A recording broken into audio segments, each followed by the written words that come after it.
9 Iskander missiles, 1 runway, and a plane that was not supposed to be there.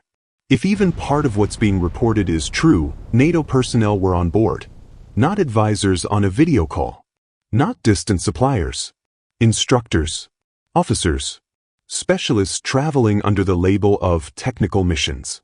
The kind of label that sounds bureaucratic, until the runway turns into a crater and the hangars start burning. What happened at the airfield near Kiev, identified by pro-Russian sources as Vasylkiv, was not described as a routine strike. It was portrayed as annihilation.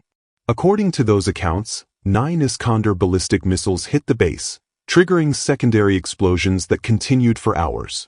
Ammunition reportedly stored for Patriot systems detonated in sequence. Western-made aircraft were seen burned out on the tarmac. At least 1 F-16 and a Patriot battery were claimed destroyed. Trucks carrying munitions said to have arrived from Poland exploded one after another. Now, before we go further, let's separate the layers. First, what is being alleged? Russian-aligned sources claim that foreign NATO instructors were present at a pilot training center operating inside that airfield. They suggest that the aircraft shot down or destroyed on the ground was transporting Allied personnel. There are even unconfirmed reports mentioning French, Polish, and Danish specialists among the dead. Some claims go as far as suggesting hundreds of casualties, including foreign officers and military engineers. Ukraine's official statements have been restrained. No mention of NATO officers. No confirmation of foreign losses. Minimal figures. That silence is either operational necessity or political containment.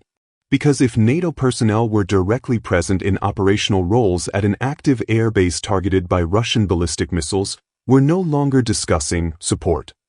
We're discussing participation with passports and ranks attached. And that changes the psychological architecture of the war.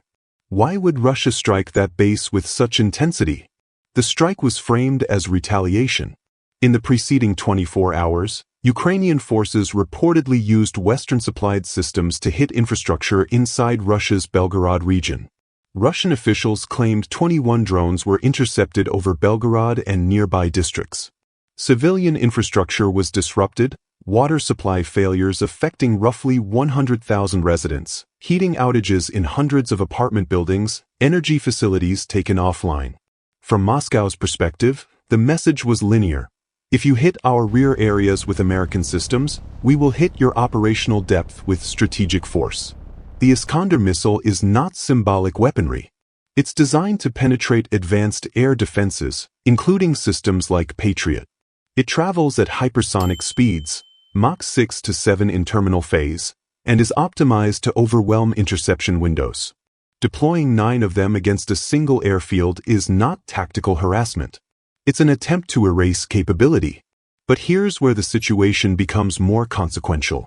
If the airfield indeed hosted F-16s and possibly Mirage 2000 aircraft, as some reports claim, it was more than a runway. It was a node, a deployment, maintenance, and dispersal hub, a command and control reinforced site, a bridge between Western platforms and Ukrainian operational execution. Destroying aircraft is one thing. Destroying trained personnel, especially foreign instructors, is something else entirely. And this is where I want to pause and ask you something. If Western military specialists are now operating inside Ukrainian bases that are being directly targeted by Russian ballistic missiles, do we still describe this as indirect involvement? Or are we crossing into a different phase without admitting it publicly? I'm genuinely interested in how you see that distinction. Share your perspective below, because this is not a semantic debate. It's about thresholds. Now, there's another layer. Parallel to the airfield strike, Russian forces reportedly launched over 300 drones and multiple missiles, including hypersonic Kinzhal systems, against energy infrastructure across Ukraine. One of the most symbolic targets was a 750 kV substation in western Ukraine, critical for integrating nuclear generation and managing electricity imports from the European Union. According to Ukrainian energy officials, the strike disrupted the balance between nuclear plants, thermal facilities, and emergency imports. There were claims, contested but dramatic, that all nuclear plants were temporarily shut down. The language used by pro-Russian sources was apocalyptic. Ukraine pushed back to the Middle Ages. That phrasing is rhetorical, but the operational aim is clear. Energy infrastructure sustains war production. Factories, repair yards, drone workshops, training centers. Targeting it is not about lights going out. It's about reducing the state's ability to sustain a prolonged conflict. Now think about the geography. Western Ukraine has increasingly hosted training facilities and foreign personnel. It was once considered the relatively safe rear. If strikes are now systematically reaching those nodes, the concept of a secure rear zone erodes. And this is where the conflict quietly evolves. Because when foreign instructors operate in what they believe is a protected zone, and that zone becomes a missile target, risk calculations change in European capitals. Not publicly, not immediately, but structurally. There's a deeper strategic discussion here about escalation ladders, about whether Moscow is deliberately testing NATO's tolerance for casualties without directly striking NATO territory. That line of analysis deserves its own dedicated breakdown, and I've explored that dynamic separately on Quick News for those who want to go deeper into that strategic chessboard. Back to the battlefield reality. Russian sources also reported targeted strikes on training camps in western Ukraine hosting EU and NATO personnel. Again, these reports remain unverified in full detail, but the narrative being constructed is consistent. Foreign specialists are no longer distant enablers.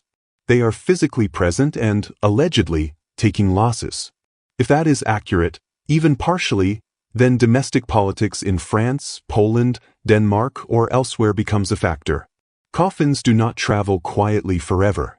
At the same time, Ukraine's leadership has every incentive to minimize foreign casualties. Public confirmation could trigger diplomatic tremors or force NATO governments to answer uncomfortable questions. How many?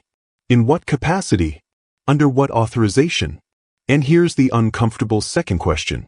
If Western governments are willing to accept quiet losses on Ukrainian soil without formally redefining their role, what does that signal about how far they are prepared to go? I'd like to hear your take on that as well. Not slogans. Not ideology. Strategic assessment. Because what stands out to me is this: the war's geometry is changing. It's no longer just about territory in Donbass or drone exchanges over border regions. It's about depth, nodes, and the collapsing distinction between trainer and combatant. The image that frames all of this is that runway. A plane reduced to twisted aluminum. Hangars burning. Secondary explosions echoing into the night. Whether every reported casualty is accurate or not, the symbolism is undeniable. The rear is no longer rear. In the short term, Russia demonstrates sustained strike capacity, hundreds of drones, ballistic missiles, hypersonic systems deployed in coordinated waves.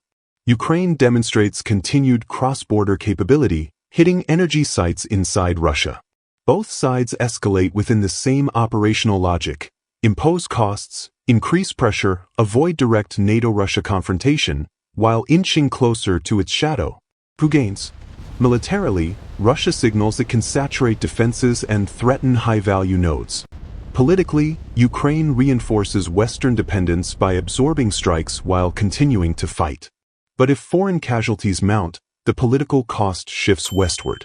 Historically, wars often expand not through declarations, but through incremental normalization of what was once unthinkable. Advisors become instructors. Instructors become operators. Operators become casualties. And once names and ranks enter the equation, ambiguity starts to evaporate. What happened at that airfield may prove to be a tactical episode, or it may mark the moment the war's boundaries quietly widened. The missiles have already landed. The real question is whether the political consequences are still airborne. That's where I leave it today. Subscribe if you haven't already, because we're tracking the evolution of this story day by day. Make sure to activate notifications and don't miss our next report. And remember, you can now become a channel member. If you believe in this project and want to see it grow, your support makes all the difference. If you'd like to support our channel financially, which we greatly appreciate, you can do so through Patreon and PayPal. The link is in the video description.